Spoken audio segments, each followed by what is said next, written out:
Right. Okay. All right.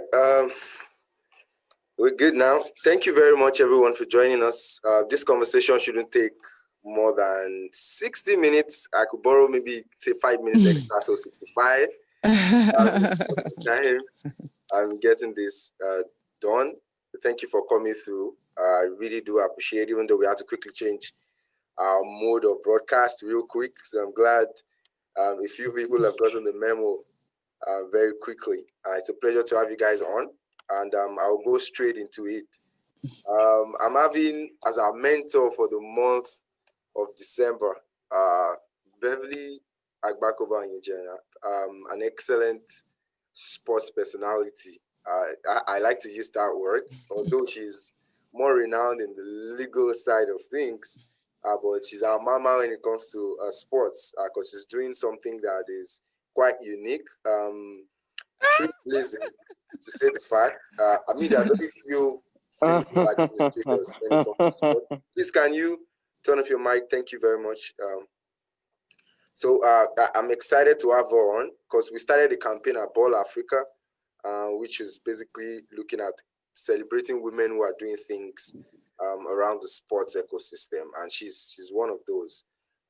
We've had tremendous set of people, from coaches to athletes, to someone who plays as a professional athlete and also runs a business, shoemaking in Nigeria, and tons of people like that across sports. So this is exciting for us because our goal and our vision is not just to preach the gospel of sports amongst the youth, but also to let them understand that it is very important, to add the other aspects of life in terms of development. So you need to get soft skills, you need to get education, and just be prepared for life altogether, because that's really very, very important in everything that we'll do. So this is going to be an interactive session with Beverley.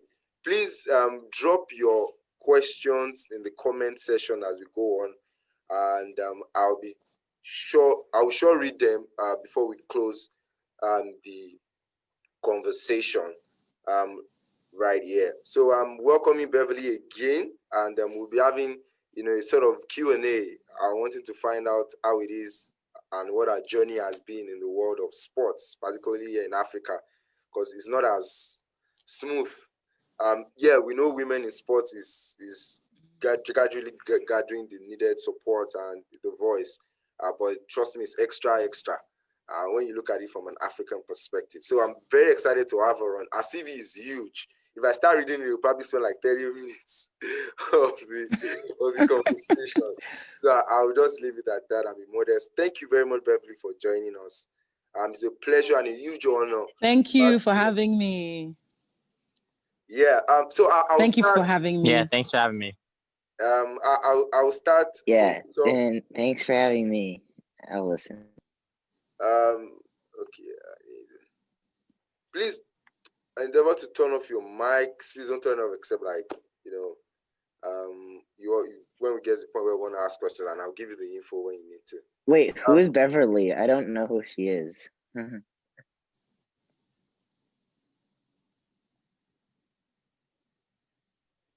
Beverley, you look like you're... Okay. So sorry about that. We're having issues. This is why I prefer to use Facebook. I mean, I'm in total control of who speaks and who doesn't. I know. So I'm going to have to deal with this across the show. So please sorry about that.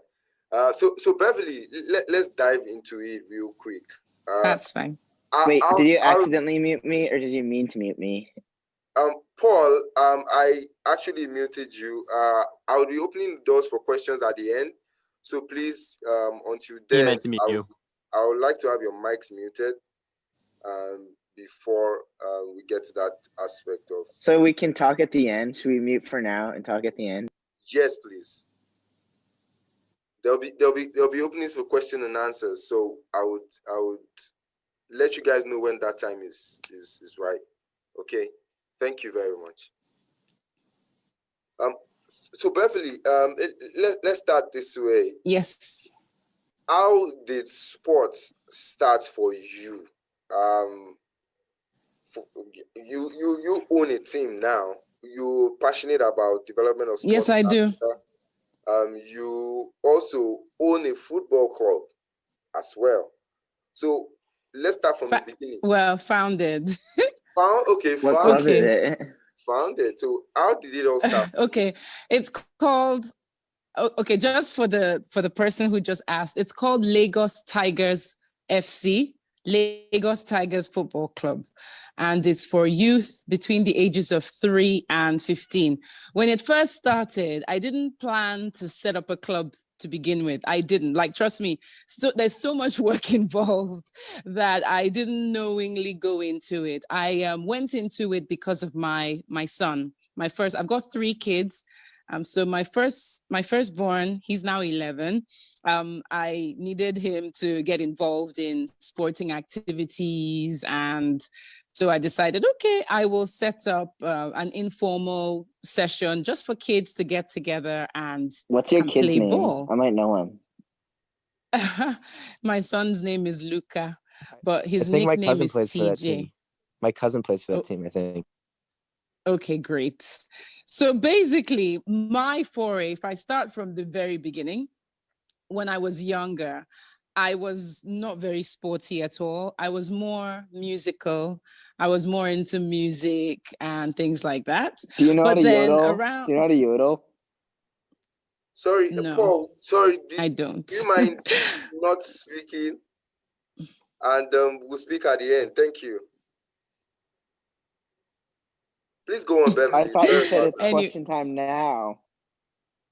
No, I thought you said Okay, question so time now. basically, when I was much younger, I wasn't really sporty. I had an appreciation of sports because I used to watch a lot of ice skating. I don't know why, for some reason, I had an obsession with ice skating in Nigeria, of all places.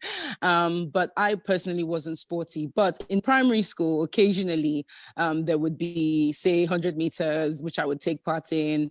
And actually, I was quite good at that, but I wasn't interested enough to take it seriously. So I think for me, sport really became a passion in my adult life. It's funny how they say, oh, when you're young, that's when you know your passions, and by the time you're a teenager, you pretty much know what you want. But I think I'm proof that we're such extraordinary people, humans, and we keep evolving, basically. Oh. So I discovered my love for sports and youth sports when I was much older. So a lot of people think, what is she doing in sports? Because we didn't see her participate in sports so much when she was young. And it's because of my children. My children just took me in that direction. My daughter also swims competitively as well. Again, I will admit there is a little bit of me trying to make my kids do what I couldn't do. What do you call it when you try and get your kids to, do all these things that you failed to do? But I'm not pushing. I'm not trying to be a pushy mom or anything like that. But to an extent, yes, there was a sense of, if only I had done sports when I was younger, maybe I would have been good. So I always said to myself, I'm going to make sure that my kids get involved in sports one way or the other. So pretty much the football club came about because of Luca. And that was in 2012. I started that club. And now we're in 2020. And boy. Hey, all for me. It's Pat Walker. I just changed my name and joined. You can't stop me. So yeah, so that's kind of how I got into sports. It's me, the same person. I just changed my name. Pretty much it's taken off since then. It's me. You can't try to mute me again. And then how would I say? And then me going into sports policy and things like that was also as a result of my foray into youth sports. I would say, if not for my children, I wouldn't have discovered my passion for youth sports. I mean, it makes sense, right? Because they're little and they're youth. So, but really taking it seriously, yes, I would say it's because I felt like, if only I had done it, I'm sure I would have been okay. So I want them to also, I want them to feel like they've been pushed into the right direction. And I do believe that with sports, you need to have people motivating you, people around you to motivate you. I don't think I really had that growing up. My parents are not sporty. So expecting them to push me in that direction was a long shot. They were more likely to push me into music, which is why I ended up doing a couple of music exams. But I know what the benefits of sports can be, the camaraderie, just having a skill, just having something that you're good at, that you can say, I can do this, and the confidence booster. So I knew I wanted my kids to be involved, and I'm so happy they are. They all play something. Luca plays tennis now. He never really took to football, ironically. Olana swims, and the last born, he plays football. So I've got all three sports in the family. So yeah, that's interesting where your motivation is coming from. Unlike very many people, I have to go, but Beverly, that was an awesome story. I have to go. Sorry. Thank you so much. Thank you. Thank you for coming. I was going to say that, for very many people, it's like the reverse. You start as a kid, and you sort of find a way to live in full expression, and then when you are done, you're tired. If you couldn't make it to the pros, just chill. But you picked up later on in life, and then you are pushing real hard and pushing it to the limits. So it brings me to ask about the challenges of, I know there's the pain of, I wish I had done this when I was younger, but there's also the challenge of, okay, how much can I do, to make it better for the kids and stuff. So I want to pick your heart on that. So how does that feel when you wake up in the morning and you feel like, oh, I need to do more, or there's an opportunity to give more, than it is as a parent and as someone who sees the potential that sport has? It's I would say people who, and I am by no means putting myself up there, but people who continuously push boundaries and push for more, it's a great burden. It can put enormous strain on you, because you are literally challenging yourself. You're pushing limits, and you're not just pushing limits mentally. It can also take its physical toll on you as well. I mean, and the thing is, I've even said to myself sometimes, I wish I didn't have that, sense of wanting to keep doing more. I've tried, trust me, but it's just something that it's just there. I can't do anything about it. So I've learned to actually just enjoy it, and, enjoy the journey that it's taking me on. I mean, it's a bit like the football club. I started it just as, okay, let's just all hang out with the little ones, and then that kind of became more structured. I always said, I'm never going to do senior I don't want to do senior teams. I'm not interested. And guess what? 2020, I've now started as a senior team. So, someone said to me, I'm sure you're going to do over 21. I said, no, I'm not. But knowing me, who knows? I think it's a sport. I literally, pushing boundaries is like a sport for me. Creativity. I feel like sports is a form of creativity. I like what you said about the personal expression. It's a form of expression. And I just enjoy, seeing the kids enjoy the game. It hurts me sometimes when I see them move on, but typically I feel like, at least for the period that they were with me, they enjoyed themselves, they learned something. So yeah, it's not easy. It's really not easy at all. But you just keep doing it because you get a lot of fulfillment from being involved in it. Yeah, there's the fulfillment that pushes you, if anything, really. Let me step aside a little bit from the team and talk about your Yeah. profession, you know, as a lawyer. Yes. You also are very Yeah. passionate about sports law. I want to know where that Yeah. came from. Is it also from the club, or something else drove you to Yeah. do Okay. It's a little bit, it's a mix, really.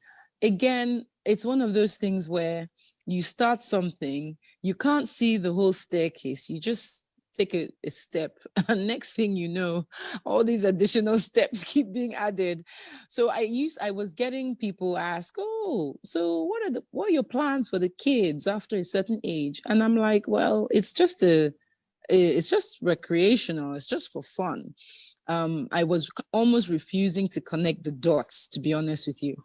And then I started doing my personal reading. Obviously, I'm paying attention to my ecosystem in Nigeria. I'm looking around me.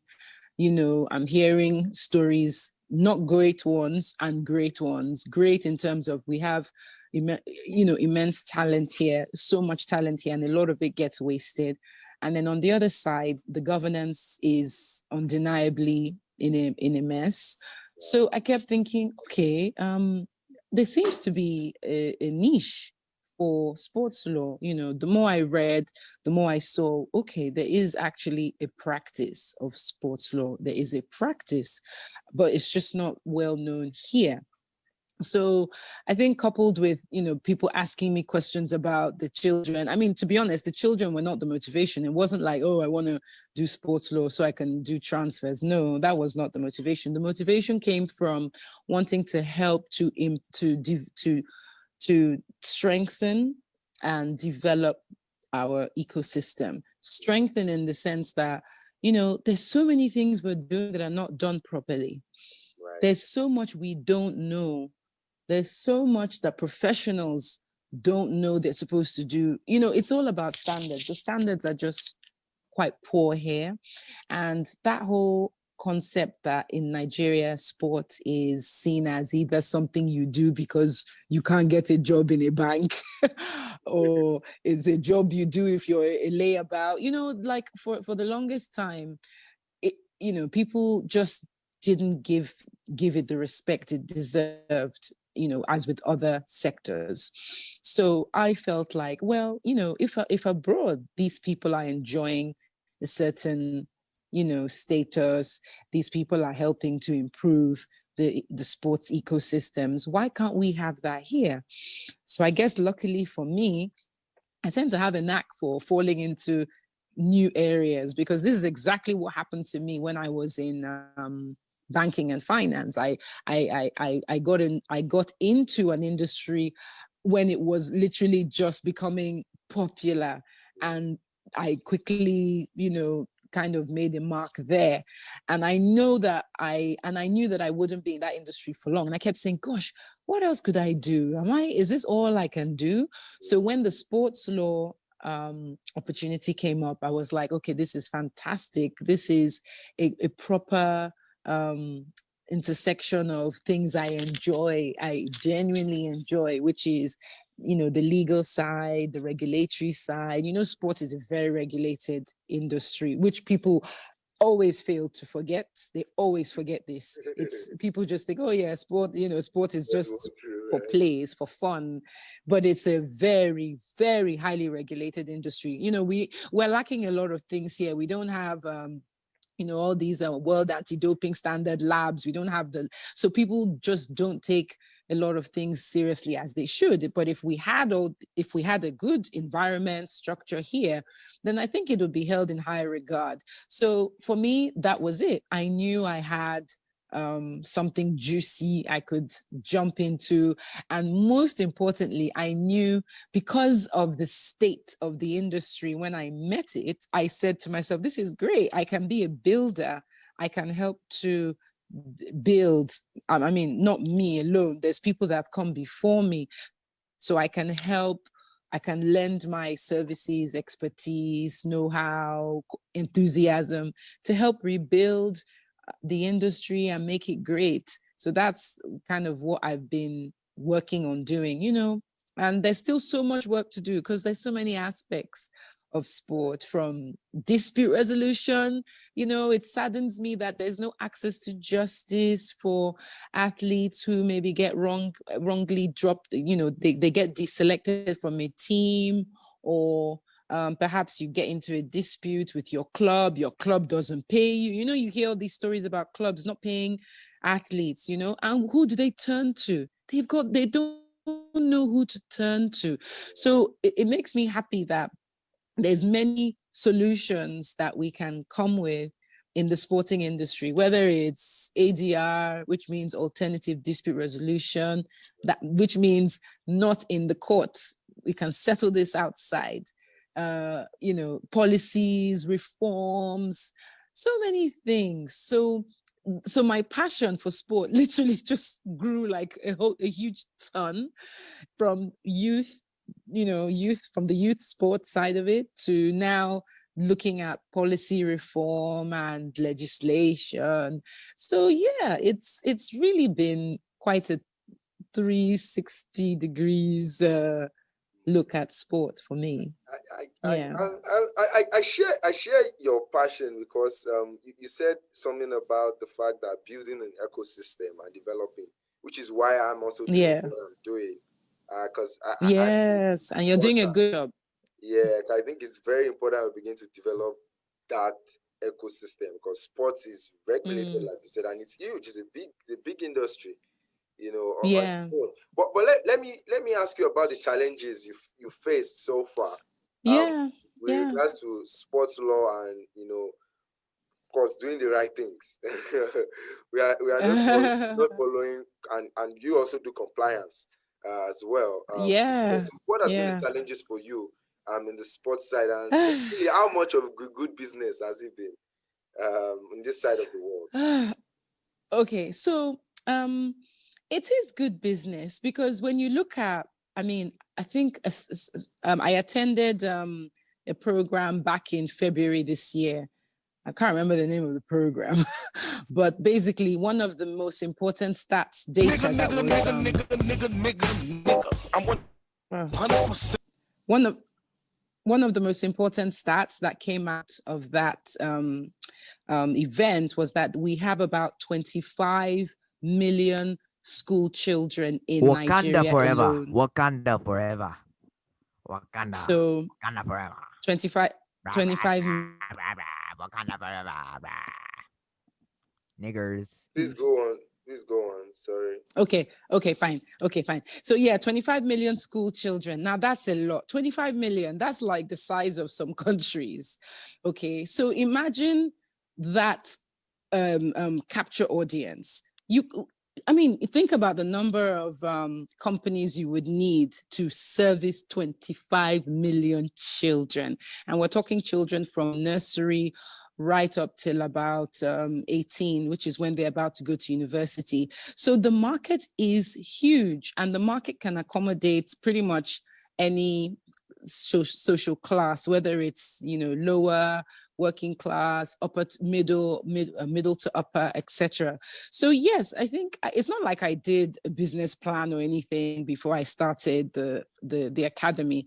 I remember, as I said, I started it on a whim because I wanted to engage my son, and in me wanting to give him more, I accidentally stumbled on a very good opportunity, which is youth sports. So as it is now, most youth access sporting activities through schools. Okay, even back in 2012 when I first started, there were not that many extracurricular outside of school clubs. Most extracurricular for kids were strongly linked to schools. So much so that at one point I said to myself, what about parents whose argument will be, what's the point of signing my son up for football when he's already playing it at school? I'm glad that we've moved on a long way from that point, because Now we can see that consistency and frequency are the key to developing skills. So it's no longer about, oh, he's already doing it in she or he's already getting their once a week football. Parents are like, look, I need to get my kid trained 3 times a week. So I'm happy that, you know, the consciousness has moved on along from there. So yes, I would say that the market is huge and we haven't even scratched the surface. I mean, for the most part, only places like Lagos, Abuja, I don't really know much about other places, but only places like Lagos and Abuja have at least some decent array of clubs outside of school. And even those clubs are not enough to satisfy the localities and communities where they are. So you know that there's definitely a gap in the market, huge gap.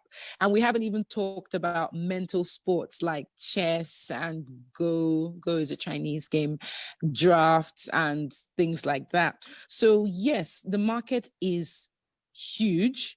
And if you market yourself well, then, I mean, the sky's the limit. Look at, you know, the popularity of chess at the moment with that movie that Netflix just put out, The Queen's Gambit. And you know what's really interesting about The Queen's Gambit? Have you heard of a guy called Babasai? Have you heard of someone called Babasai? I read the name.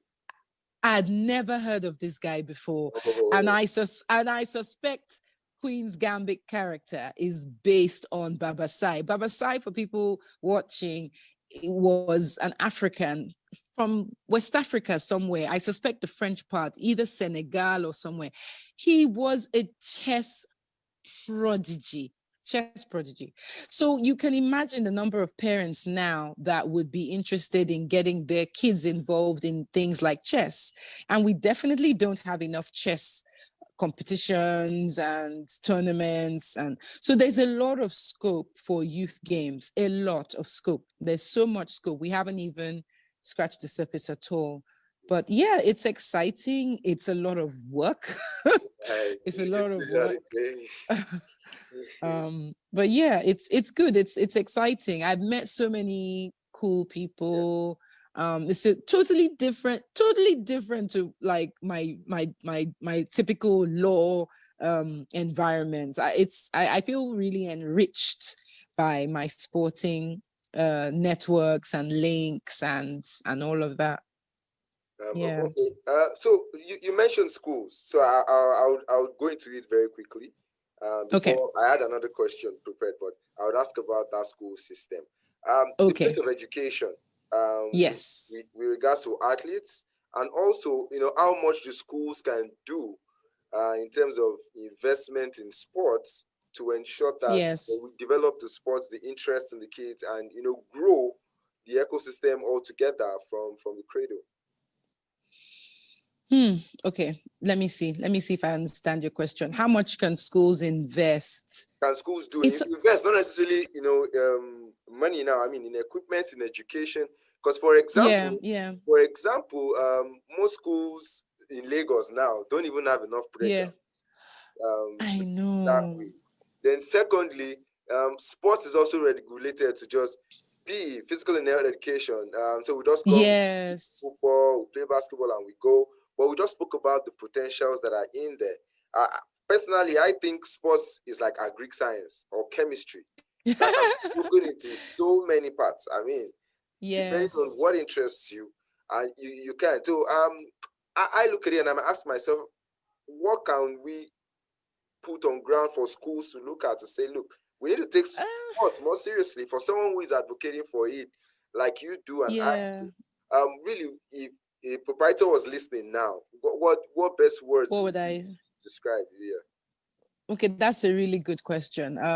Okay, I mean, I know in highly populated, densely populated cities like Lagos, you know, it's people just want to set up an institution and it's their desire, oh, I want to have a school, and they get whatever they can get. You know, obviously property is very expensive in Lagos, and they give second thought to the physical side of the curriculum. They just think, oh, maths, English, French, and all that. I think I would say they should begin to explore relationships and collaborations with youth sports program coordinators. They need to, again, understand, I would expect that anyone in education, you don't need to tell them the enormous benefits that sports has on the psychosocial development of a child. I mean, if you really are an educationist, you would know this. But I know it's unfortunate that in our part of the world, because of so many issues, and I'm by no means knocking anybody, we just tend to focus on what people want, unquote, which is, let him do maths, let him write by 3. And, so I would say, if there's an opportunity for you to begin to establish links with youth program specialists, do so. There are loads of people out there, myself included, that run quality programs for the youth, whereby we can organize even virtual to an extent. COVID has shown us that the possibilities are endless, and you can incorporate to an extent virtual programs. But I know it would be difficult in some areas where they don't have, maybe access to internet and things like that. So I would say, turn your classroom into a mini workout studio. There's a way. Just teaching kids to learn to move their bodies, when they're little. And when it comes to, say, the older kids in primary or the college kids, organize, even if it's once a month. Parents can take the kids to either the stadium. Stadium is not expensive. I'm very sure that if a school really, really wants to do something nice and constructive at stadium, they will be able to do so at not too high a cost. So we need to see more schools make sports take it more seriously. And you're not really stopped by the fact that you don't have facilities. How many schools have a swimming pool? You just simply arrange for lessons at, say, the nearest pool to you. Again, the stadium they've really revamped their pool. They've done a good job revamping their pool. They understand that it's necessary to have a functional pool. So people are going there to train, even if it's a Saturday. We just have to, see the benefits sports has to offer. And also, schools running decent sports programs can make the school more attractive, because when you hear of all these new games they're organizing, whether it's Dubai Games, World School Games, when a school clinches 10 medals, 12 medals, it becomes an additional selling point for the school. So you no longer need to market. Everyone will say, oh, that's that school where they're running track team. Don't play with them. They're top. So we need to see sports as actually an additional selling point. And for the children, where the children are concerned, parents, one thing I always hear from parents, it will interfere with their studies. How? To be honest with you, if a child is, say, having issues with their studies, it's very unlikely that it's the sport causing it. Very unlikely. It's probably due to something else, maybe something, maybe learning difficulties, or they don't like the teacher or something, but it's unlikely that the presence of sport will affect studies. I'm yet to see any medical study that proves that, getting your child to participate in fitness or working out can interfere, not unless obviously the child is so obsessed that they're skiving off classes. So, us parents also, we need to have a more of an open mind to the benefits of sport, using sport as a motivational tool. So if your child loves basketball, use it to encourage them. Okay, if you study well, if you study hard, I'll take you down to train twice instead of once. And that way the child sees sports as something they can do to relax, to enjoy themselves, as a reward. So sports becomes a rewarding activity to participate in, as opposed to something that they're deprived from doing, or something that's for punishment. So, yes, we just have to open our minds to the possibilities. It's no surprise that loads of sporting management companies, foreign ones, are coming into the market. Every day I'm hearing about another new football club, foreign. I'm not going to give them any, I'm not going to give them any airtime with the name, but they're coming into our jurisdiction. And why are they coming? They're coming because, one, we are a football obsessed nation, and we are a nation of young people. The average person in Nigeria is about 29 years old. So by the time you multiply that by, gosh, you're talking quite a lot of money. So for them, it's no small, it's no big deal. Put aside a couple of millions, come to Africa, they'll get the money back.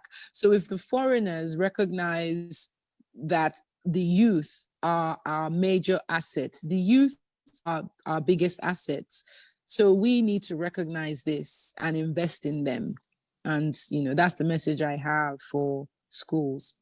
Yeah, I'm taking a few notes while you're talking, because I feel it's quite important that Yes. owners, parents also take note of all of this.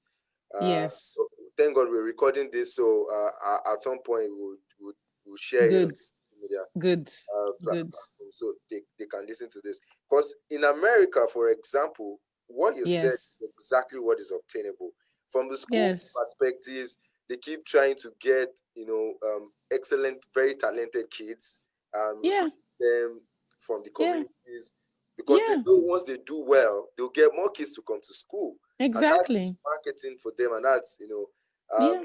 the exposure Yeah. in every front, especially from a sporting perspective. From the parents' perspective, a few people may have heard of the man named Lava Ball. Lava Ball has two sons in the NBA. Lava Ball just showed up like Wow. 2 years ago, and he kept on making so much noise about his sons. Wow. His sons was going to play in the NBA and this and that. His first son went to UCLA, did well. He's in the NBA now. He was drafted by the Los Angeles Lakers. I think now he's in the New Orleans. Nice. His third Nice. son just got drafted in this last draft. There we had 8 Nigerian boys. Okay. He is LaMelo Ball. He was drafted number 3 overall by the Oh, wow. Charlotte Hornets. But what I'm saying is the boy from high school was a top prospect, because why? His dad put him in a very good school that had a big name. That got him a lot of attention, and was able to go professional in Australia before coming back to play. But what I'm saying in essence is the dad, they exactly understood the importance of having his kids play basketball. And he was always mouthing it everywhere. My sons are going to play in the NBA. And he kept on putting them everywhere and put them in good schools. The schools are benefiting, from they're benefiting now. More people will keep flocking. People will keep coming, Yeah, the name of that school is it's actually good. I think it's based in California. I'm not sure if it's or some other part of California, but now it's one of the schools that's getting a lot of celebrity kids coming. Wow. And you can imagine the kind of funds they will get. Oh yeah. The patronage of people of that class. Let's talk about gender real quick now. That's a very interesting topic. I mean, now it's all about women. You can't go through 3 posts on Instagram or Facebook. That's something that has to do with women. Either there's a conference or there's a story about this, and it's good. I personally, I love it, because I've been a huge fan of women's sports. I follow the WNBA as much as I do the NBA. Actually started that for me. Marion Jones, Maria Mutola. I just fell in love. Marion Jones. I love Marion. Well, regardless, the drug scandal wasn't good though, but regardless, she was brilliant. Yeah, Marion Jones is brilliant. Yeah, she was brilliant. Okay, I'll say it openly. She was my first crush. Like, I just love that. She was a sweetie. But over the years, we've not been able to graduate, what they've been able to do and translate well. And of course, it's been general. But today, seems like women are getting to the front lines, and we are beginning to respect them more. But from a parent's perspective, looking at the girl child and Africa, how do you see what do you think parents should be doing differently in raising their daughters, especially with the potential that sports brings these days? That's a good question too. Africa is a very unique continent. So many cultures. It's a mosaic of so many cultures, languages, expressions. And obviously there's the very traditional Africans and there the liberal Africans. I would say, first of all, it depends on where you fit in that whole mix. I think most new generation parents are of that school of thought that whatever a guy can do, a girl can do too. But yes, the older generation and then the more, I would say, have to be careful here, but yes, well, there's certain religions that don't really like their girls to do sports, which is a fact. We can't ignore it. No, there's no, yeah, no, it's not changing as much as you think. Recently just started the women's football league.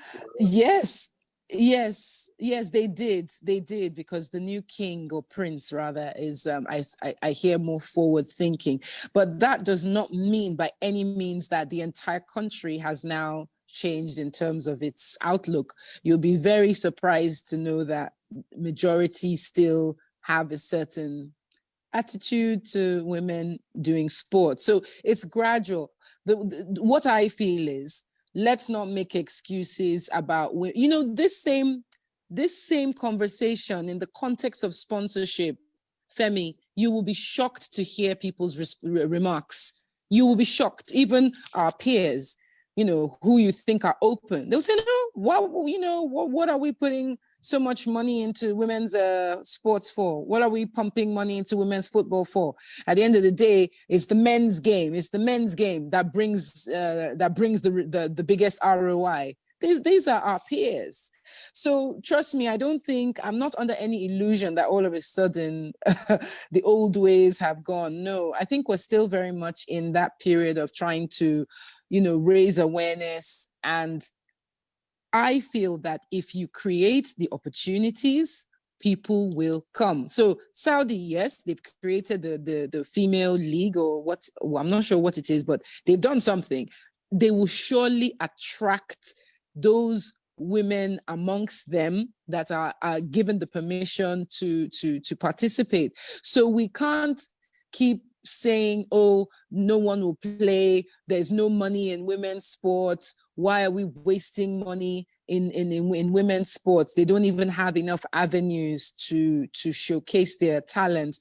Just create the avenues and they will come. Like CAF, for instance. CAF have drawn up a whole new schedule for the women's game. They promise far more tournaments than they have in the past, so that the women get an opportunity to showcase their skills. And when they showcase their skills, they are more marketable. When they're more marketable, we will then hear of more transfers in at least the football industry. Other sports such as tennis and swim, again, fine, they're probably more dominated by women, but at the same time, we need to see more indigenous Africans participating in those sports. We need to see ultimately more avenues for athletes to showcase themselves. So, I really urge whoever is listening that has the authority and the power to invest in tournaments, to invest in initiatives that will train women and girls, that will give also coaches more opportunities to coach. We also need to consider the fact that not all women necessarily want to be athletes, but some may want to coach, and we don't have enough coaches, umpires, referees. I mean, I just heard the good news about a lady who's just been appointed referee for the first time. I think it's in a UEFA match. Yeah, yeah. It The was last first night. From last yeah. night, yeah. Juventus Dynamo Kiev game. Yes, Yeah. so that was really wonderful to see. And if you think about it, this is happening in 2020, Femi. We're not quite as far ahead as you think. I think there is a lot of media around women's events because we are in control of our media, social media. I can post anything I want. So that multiplication, that multiplicity gives the impression that, wow, there's so much happening in the women's sports, or but the reality is he who or she who controls the big games, the tournaments, the people at the top, they still control what goes on ultimately. So that's why we are not seeing enough of that impact compared to the social media noise that you're witnessing. So we need more women to take up coaching, which is the reason why I hired the first female coach in my club, and she's brilliant, Coach Ugochi. She's really brilliant. So women need to know that these options are available. So let's actively look for women. When we have all these clubs here in Nigeria, they should actively recruit for women. Sometimes if you just leave it open-ended, women may not feel that they're invited to the table. Let's say 20 to 30% of our coaching team should be women. And when we do that, it will encourage more female athletes to come. So it's that kind of effect we want to see. So yeah, there's a lot to do. There's so much. I mean, religious wise, gosh, yes, there's that movie Up North that I watched, which was very entertaining with Banky W. And I was actually impressed by how well they captured the mood of, parts of the North where women are not encouraged. I won't say they're banned, but they're not encouraged. So I thought that was quite a nice way to highlight there's still a lot of work to be done. NGOs, bodies, we just need to think of more ways to raise the awareness, to be honest. Right. And speaking of awareness and support, a lot of people have criticized, I don't know how valid it is. Yeah. Criticize women, particularly for not supporting women. I mean, we have a few billionaires, of the female gender, but they don't seem to be in support. I really don't know why that is. I don't know if you have an idea why, it's seemingly difficult to have, more women support this cause. Is it still the traditional beliefs? What exactly? I think personally, it's because sport is below the radar. I may be sounding I might be generalizing a bit, but I think sport is below the radar for many women. Unless you are passionate about sport, maybe you play, maybe I don't know, maybe you have some kind of interest, but it's below the radar. Sport is not something I discuss even with my female friends. We don't really discuss sport. We discuss everything else except sport. So how do we encourage participation? That's just it. It can be challenging because, in Nigeria, there's not enough avenues for sport. There's not enough places women can go to play. It's funny because I remember having a conversation with some friends of mine, and I said, why is it so much easier for men to get together and hang out and play a round of football or play a round of basketball? But with women, when we get together, we're not getting together to play sports. So how do we ingrain sport more as a lifestyle? But the funny thing is, when you look at fitness, which is a subset of sport, it's dominated by women. So it really depends what aspect of sport you're looking at. If it's fitness, then yeah, women are there. But even at that, I don't know, the levels of fitness here, the country can be a bit stressful. So people don't have enough time to keep fit. Maybe at the weekend they might go for a walk or jog, but let's be honest with ourselves.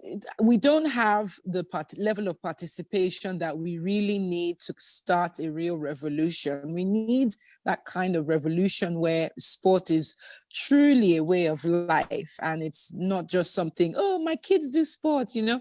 For most women, oh, it's my kids, yeah, my kids do sports, you know, or my husband plays football. Most women in Nigeria, I don't think play sport. That's the truth. So how do we change that? Because when more of us get involved, we will then begin to see these obstacles that women face in sport and help raise our voices. You know something, I'll give you a very good example. When you look at a lot of these female organizations that promotes entrepreneurship, leadership, you name it, they give a lot of accolades. They give a lot of mentions to women doing fantastic things. Have you noticed? Well, I have. Very rarely do they recognize women doing well in sport. Very rare. It's quite sad. They give accolades to women in finance, women in agriculture, women in entertainment industry, but rarely would I see them celebrating, you know, Okagbara or, you know, the old great. They don't. So I think it's just the way it is. The perception of sport is just either, oh, it's something I watch every 4 years, like what's it called, like World Cup or the Olympics, or something that my kids do. Those are the categories it's in. And we need to change that so that more women will appreciate the pains and the hurdles that we need to overcome to really raise the bar and raise the game in sport. So yeah. I mean, you're very spot on with that, because it's been one of my worries or challenges in accepting the fact that these opportunities are there. I mean, you could see Serena Williams for example, and you should be wishing your daughter to be that, you know, and that should be enough motivation. Yeah. But I guess we see these things very differently, and we approach it very differently. Because I for one, I think those things should be motivation for parents to want to encourage their kids beyond just that. And the numbers these guys are packing in these days in terms of money, it should be of interest, because it's business. Yeah. Career, it's life. Yeah. To have you say this, Yeah. a lot of people would probably not believe it. I mean, I for one, you've cleared some mist from my face, or from my eyes now, with regards to the support for women. I always believe, okay, with the way women are beginning to rise, there's a level of support, but clearly you've shown that you know, the support is not directly for people who are in sports. Everywhere else, yes, but sports is somewhere behind the curtain, which isn't. It's always the last. Always. Very pleasant. Always. And you've mentioned a few things about what we need to do already, because I was going to ask what you think we need to do specifically in Africa to make things different. And I think partly, first for me, one of the solutions I think is raising role models. There are almost no female role models. I just mentioned Serena Williams. I mean, that's like perhaps one of the very few. And I think the US is doing very well deliberately to promote women and putting them in the front. Oh, deliberately. Oh, yes. And I yes. think we're not doing that very in deliberate. Africa, and we're not doing that in Nigeria. And I think that's one of the solutions, I think. But clearly, you seem to agree with me. Do you think of any other solutions that we could add to ensure that women bring girls to participate in sports? I think other solutions could be, how could we entice more? Okay, well, again, perhaps if we have policies that say, as far as, you know, coaches go, let's have a better gender parity policy approach. So 20% of your coaches should be female or something, which 20% is really poor. But at least is a starting point. Even when we look at schools, if more schools deliberately hire a nice mix of men and women, then girls will see themselves more as part of the authority, not just as training, because we need to look at all the different aspects of sport. There are those who, play, whether amateur or professional, and then the people who train them. And if we're still majority male, then how do we encourage, because some women may feel, oh no, I'd rather, the reason why I can't participate is because I prefer a female coach. And imagine something as basic and as simple as a female coach was the reason why I couldn't participate. Same with swimming. I'd rather a female coach train me, which is where a friend of mine is doing such an incredible job at Deroju of Dolphin Swimming Academy, Dolphin Aquatics, because she literally created a niche. There was nothing like that. There was no swim school that was run by women, team manned by women, training only women and girls. So you can imagine what will happen after doing that for 10 years. There will be far more female swimmers than the previous 10 years. And out of those female swimmers, more are likely to go on to compete, more are likely to go on to get scholarships to swim for their schools. So what you said about representation is critical. Representation matters a lot. Look at how everybody is so excited for Kamala Harris, because something as simple as being a woman, yes, some people may say, is it just because she's a woman? But actually, yes, it's that easy. All you need to do to create awareness or to raise your participation of females is just to insert more women in the picture. It's as simple as that. That's also what Black Lives Matter has been about. All these years, the Western media has given us mostly whitewashed images, whitewash. And then all of a sudden, in the last 6 months, even I'm not used to it. I'm suddenly seeing images of Black people in places I had never seen before. And I'm thinking, it's something so basic, but it wasn't done. And look at the difference it's making. So let's not underestimate the importance of representation. Very important, very important. Let's not downplay it.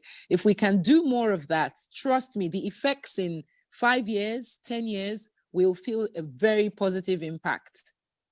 I absolutely agree with you. And that brings me to say, I think I see an opportunity in Asisa Toshola with what she's doing right now. Yeah. I hope if you more administrators, for one of words, would be able to take advantage of, what she can bring in terms of representation to girls who are in sports. I'm sure we can find, a few other people. You mentioned Blessing Okagbari as well. Even Essie Broom, the young long jumper, who is doing well too. I mean, those girls, we need to do more in terms of we need to do more on promoting. Exactly. I mean, more parents can see and be like, okay, yeah, maybe my daughter could be like this. Exactly. To play sports. We're gradually winding down now. I have just one more question to go, but so if you have questions, you've been listening to us, please drop it in the comments section so that I can read it real quick, and Beverly can get to answer them before we leave this conversation. It's been interesting so far. I've really had fun. Unfortunately, our Facebook share didn't work, so we weren't able to share to get other people joining. But nevertheless, we're glad to have you guys all in here. So I would ask about, you mentioned it in the beginning, but I'll go back to it. Yes. Lagos Tigers. For those who just joined in or joining real late, Beverly is the founder of Lagos Tigers Football Club. I'm sure you're wondering how she got into that. I'm not going to take her to the story of how she got into it. She got into it because of her kids. But I just wanted her to share, what they do, how they've been able to play in the market, the goals, and basically what they've been able to achieve. Well, not that they've sold any players anyway, but at least what she's trying to do differently to promote the game in the grassroots, because that's really very important generally, because you need, to get people right from the cradle. So Beverley, tell us a little bit about. Thank you again. About the club. Okay, so effectively, I would say it's like a soccer school, not residential, of course, maybe one day. But for now, it's a platform that I'm using to help encourage that love of the game to both young boys and young girls. Like I said, at the time when I started it, I didn't really, schools programs, we've already had this discussion that schools programs themselves tends to lack that substance that you need, that depth of expertise and training. So already decided for myself, okay, let me create something that my son can enjoy with his friends. So I suppose for me, I looked at it as an opportunity to give that extra level of skills, mentoring that you would not ordinarily get from a school extracurricular program. Okay, so one thing I do like about, I think there's a club that has its tagline, more than a game. Sport is more than just sport. It's a way of life. It imparts so many values and skill sets. So I brought that value system into the club, and the value system is KICS. So KICS is an acronym that stands for kinship, integrity, confidence, knowledge, and team spirit. And the idea is it's more than a game. You're not just going there to play football. You're going there to acquire, friendship. You're going there to learn about teamwork. At one point we were because of COVID, things have really slowed down, but at one point we were very active with our mentorship.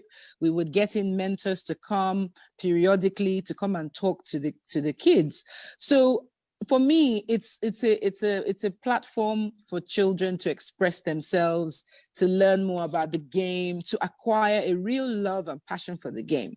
Then as far as the senior team is concerned, again, I eventually decided to just go for What's it. The age? What's the age for the senior team?